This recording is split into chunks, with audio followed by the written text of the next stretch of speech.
વિજાપુર તાલુકામાં કમોસમી વરસાદથી ખેડૂતોને ભારે નુકસાન થયું છે।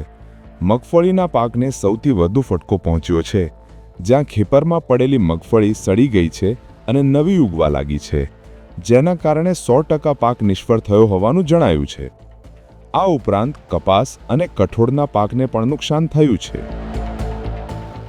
સમગ્ર ગુજરાત રાજ્યમાં જે કમોસમી વરસાદ પડ્યો અને એમાં ખાસ કરીને સૌરાષ્ટ્ર અને મહેસાણા જિલ્લામાં અને એમાં વિજાપુરમાં જે સતત 3-4 દિવસ કમોસમી વરસાદ પડ્યો એના કારણે ખેડૂત ખેતરમાંથી મગફળીનો પાક લઈ રહીને ઘરે લઈ જવાના હતા, એ દરમિયાન જ ખેતરમાં પાથરા પડ્યા હતા, ત્યારે જ આ વરસાદ પડવાના કારણે મગફળી બિલકુલ નિષ્ફળ ગઈ છે। મગફળીનો પાક નિષ્ફળ ગયો છે અને જે મગફળી હજુ જમીનમાંથી બહાર ખેંચીને પાથરા કરવાના હતા અને લઈ જવાની હતી, એ મગફળી પણ સતત વરસાદને કારણે પાણી ભરાઈ રહેવાના કારણે હવે કોવાઈ ગઈ છે અને ઉગી નીકળશે।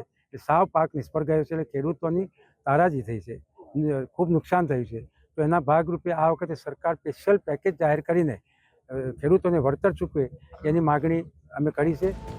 વિજાપુર તાલુકાના તમામ ખેતરોમાં સર્વે માટે 61 ટીમો કામે લાગી છે। તલાટી, સરપંચ, ગ્રામસેવક, ખેતીવાડી ટીમ અને ખાનગી સર્વેયર સાથે મળીને ખેડૂતોની હાજરીમાં પારદર્શી સર્વે હાથ ધરવામાં આવી રહ્યો છે। આગામી 2 દિવસમાં સર્વે પૂર્ણ કરવાની યોજના છે, જેથી ખેડૂતોને થયેલા નુકસાનનું યોગ્ય મૂલ્યાંકન થઈ શકે અને મુખ્યમંત્રી તરફથી યોગ્ય વળતર માટે પગલાં લેવાય તેવી આશા છે। અને મને ચોક્કસ વિશ્વાસ છે કે સરકાર અને રાજ્યના મુખ્યમંત્રી માનનીય ભૂપેન્દ્રભાઈ પટેલે જે હમદર્દી બતાવી છે ખેડૂતો પ્રત્યે, એક વળતર અને એનો જે હક છે, જે પાક નિષ્ફળ ગયો છે એના ભાગરૂપે જે પેકેજ જાહેર કરવાનું છે એ વહેલામાં વહેલી તકે જાહેર કરશે।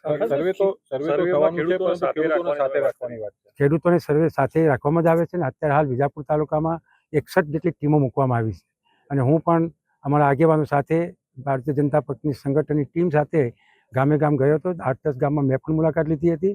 અત્યારે તલાટી, ગામના સરપંચ, ગામના ખેડૂતો અને ગામના આગેવાનો અને ગ્રામસેવક અને એગ્રીકલ્ચરની ટીમ અને એ સિવાય આત્મા પ્રોજેક્ટમાં કામ કરતા કર્મચારીઓ અને એ સિવાય પ્રાઇવેટ સર્વેયરો પણ સાથે રાખીને ખૂબ સારી રીતે સર્વે કરવામાં આવી રહ્યો છે અને ખેડૂતોને સંતોષ થાય એ રીતે સર્વે ચાલી રહ્યો છે અને આગામી 2 દિવસમાં સર્વે પૂર્ણ કરવામાં આવશે।